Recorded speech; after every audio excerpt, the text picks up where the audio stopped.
गडचिरोलीतील मृत्यूंवरून संजय राऊतांनी सरकारवर तीव्र संताप व्यक्त केला।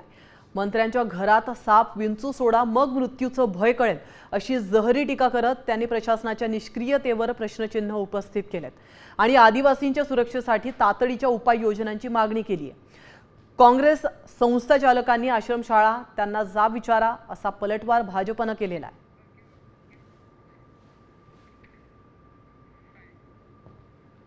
त्याच्यामुळे असं नाही की आज काल या 3 मुलींच्या मृत्यूनं मी इतका अस्वस्थ आहे की इतकं जगणं सोपं हे झालंय, मृत्यू सोपा झालाय या महाराष्ट्रामध्ये आदिवासींचा। 3 मुलींचा मृत्यू जर हे देवेंद्र, मी तर सांगणार आहे आदिवासींना, तिकडे साप पकडा, गडचिरोलीमध्ये मुंबईला या आणि मंत्र्यांच्या घरात सोडा, मग त्यांना कळेल मृत्यूचं भय काय असतं। वर्षावर सोडा साप, मग कशी यांची पोरं सैरावैरा धावतात, मग त्यांना कळेल।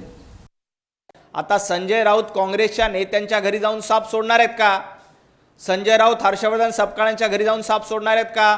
संजय राऊत दिल्लीमध्ये तुम्ही आहात, आता राहुल गांधींच्या घरी जाऊन साप सोडणार आहेत का?